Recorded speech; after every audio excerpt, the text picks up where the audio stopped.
هذا رجال متزوج له 5 سنوات من موظفين أرامكو وعنده أمه، فيقول يتل الليان ومن اللي قلين يتليه ألم ولبو قناص عياله من يومهم صغار، والله يعرف اللي ينفعه واللي ما ينفعه، لكن الغلب القلب أحيانا يغلي له واحد ما هو اللي بينفعه.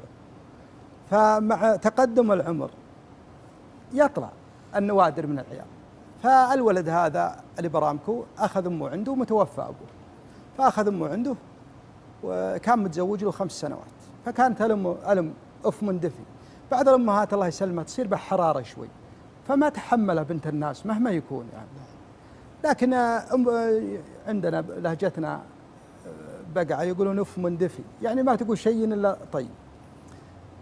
فاستمرت حياته 5 سنوات، لكن ما الله قسم أنه يجيه مارثة، فحللوا ما فيهم شيء لا البنت ولا الولد.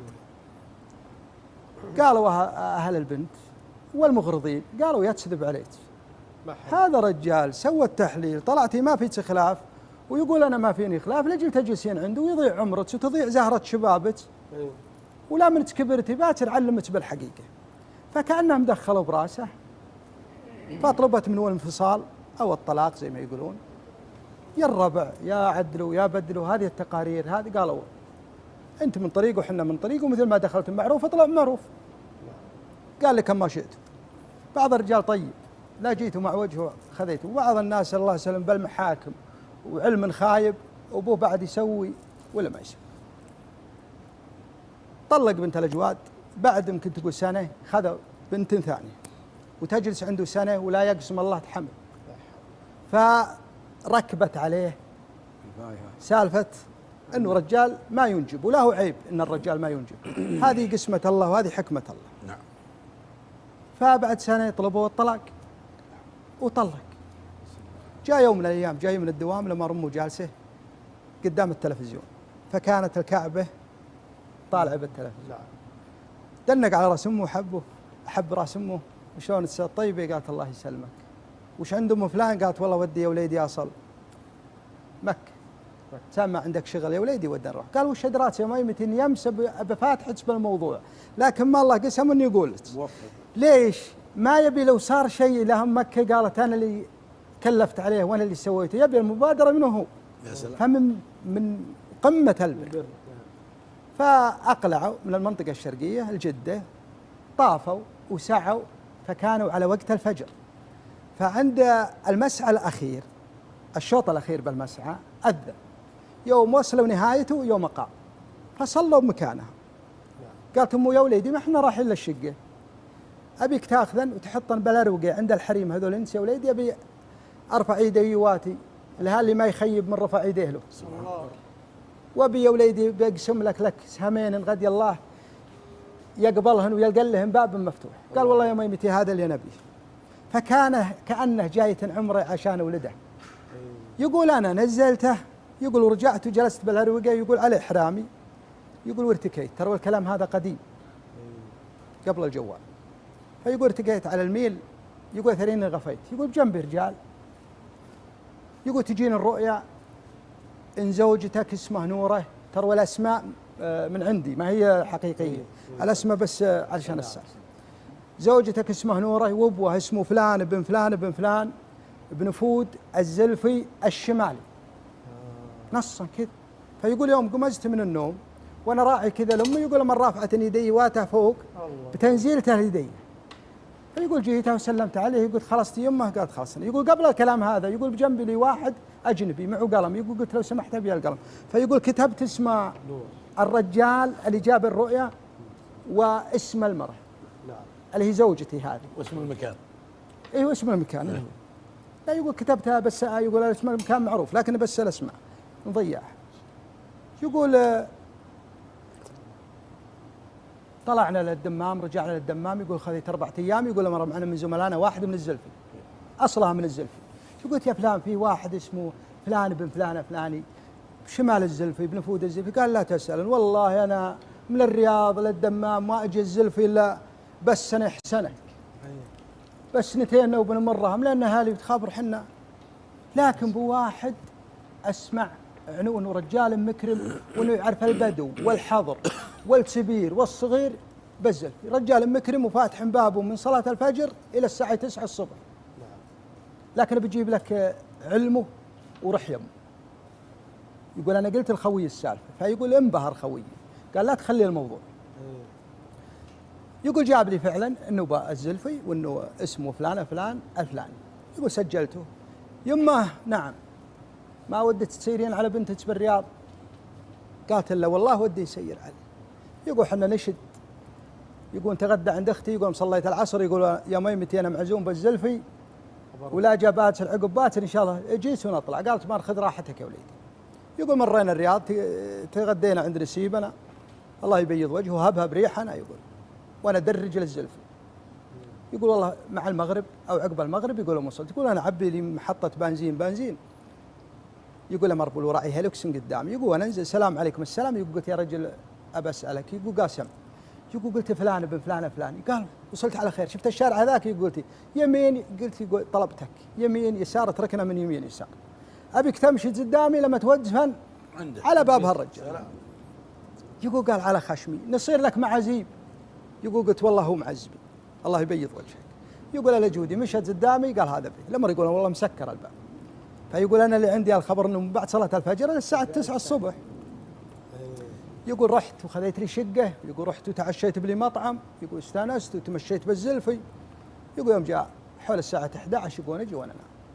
يقول انا اقوم على صلاه الفجر. يقول وانا اروح للمسجد اللي عند بيت الرجال هذا. يقول اصلي. يقول يوم طلعنا واخذ شوي. يقول مر هذه سيارة وقفها سيارتين 3 سيارات. يقول انا والله بسيارتي جالس. يقول لما والله وصلنا حول 9 سيارات. يقول انا انصلج لك يمها.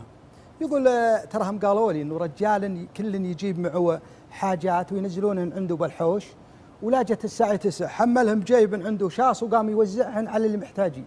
فيقول هذا داخل بقطمه رز وهذا داخل بسكر وهذا داخل بلو تمر وهذا. فيقول يوم دخلت مع الحوش يقول امر نعام ربي كله بالحوش. يا ولد يلا حي واقلط. يقول له رجال مكرم ما هم تغرب من دخلة الرجال عليه. يقول جلسنا قهونا. يقول طلعت الرجال طلعت. يقول يوم جت حول الساعة 8:30 لمر بس راسي وراسه. يقول هو يلتفت لي قال يا وليدي انت ضيف ولا لك حاجة؟ يقول قلت لا والله يا عمي الا لي حاجة. قاسم. يقول قلت حاجتي بعلمك به من اوله لاخره. أنا هاللون وهاللون وجت الرؤية بل وفلان ابن فلان فلان. قال معروف يا وليدي هذا لحية غانمة ورجال مكرم ورجال فيه خير وعنده خير وبدوي حضري وعياله ساكنين وبناته ساكنات معه بالبر لكنهم متعلمين ورجال فيهم خير. وش أدراك عاد أننا اليوم توزيع أنعامنا هل عندنا حولها. يقول يوم طلعنا يقول امر انا معي سياره صغيره. يقول قلت نبي. يقول قال لا هذه يا وليدي ما تودزينا احنا رايحين نفوج يا وليدي. يقول والله لما ابو شنب عنده الشاص يقول جيب. يقول نحمل غرضاننا. يقول احنا نتوكل على الله. يقول وزعنا. يقول يوم جت والله حول الساعه يمكن تقول 10:30 11 الا. يقول قال هالحين ترى نبي نروح لرفيجك. يقول والله على ما طلعنا معك الطعيش. يقول نزلنا. يقول هذاك البيت قدامنا كالمروبع. يقول لما معاطنا البل وشبوك الغنم لمر البيت بس الحال وكأنه يقول يا هلا يلا حياه مقلط وجاي. البيت الحال اي نعم. يقول يوم جينا الرجال يقول امر هذا الرجال يا هلا يلا حي يعاندنا بكاء الترحيب اللي والله يقول اقرانا قبل صحنه. يلا حيهم يا حي الله ابو فلان يا حي الله ابو فلان. يقول ترى فيجي ما عرفني. يقول جلسنا تقهوينا خذينا شوي. يقول هو يلتفت لي المعز ترى الاسماء مستعاره. يقول يلتفت لي هاللون قال شلونك يا عبد الله يعني راعى الرؤيا. يقول هو يقشط شعر جسمي. يقول هو يقف شعر راسي. شلون عرف اسمي؟ شلون عرفني؟ يقول هو يراعي لي معزبي لان عنده قبل كانه يقول لي شلون تكذب علي تقول ما اعرف الرجال والرجال يعرفك. يقول هو انتبه الرجال. يقول قال يا ابو فلان وش رايك امس مزينين لنا بقل اللي هو مضير او اقط او جميد كل حسب عاد لهجته. نبي نجيشن على كيفك بذوجك اياه. يقول هو يفتح الذره. يقول هو يدخل الذره اللي يصير بيت الشعر. يقول هو يدخل. يقول قال شايبي يا وليدي شلونك تكذب علي تقول ما اعرفه وهو يعرفك. يقول قلت والله العظيم. يقول انا الخرات والله العظيم يا عم يقسم بالله واللي الله لا يخلي لي أمي، أنا ما أعرف. يقول قال غريبة. يقول يوم جاء الرجال جايب لنا بقلب له صحن، يقول ياكل، اللي قال الشايب شايبي. قال يا ابو فلان انت عرفت الرجال؟ قلت يا عبد الله وانت ما تعرفه وهو ما يعرفك. قال والله كان هو الرجال اللي جانا بالرؤيا اليوم الفلاني عقب صلاة الفجر، فاسمه عبد الله وجايني يخطب حد البنات. يقول والله بغيت انجن انا، يقول بغيت انجن. يقول قال الله والله هو، يقول قال مرة الله محييك اللي هالرؤيا اللي جابتكم وحياكم الله. يقول قال أنا جوزتك بدون هرج وبدون شيء. يقول قلت ترى اللي بالرؤيا فلانة اسمها نورة يعني فلانة. قال يا وليدي بو ثنتين أكبر منه. قال لا اللي جيتهم بالرؤيا اسمها نورة. قالوا نورة ونورة وترى وتم. يقول قال عاد رفيقي ما أدري وش شروطك أهم شيء. قال ما عندنا شروط، هذا اللي مزوج وبالسماء ما هو بالأرض. الله. فاللي مزوج واللي بالسماء حول يتشرط علينا، ما احنا اللي نتشرط عليه، هذا الله مختاره لي نسيب ولد. يا سلام. هذا الله اللي مزوجه ما هو أنا اللي مزوجه.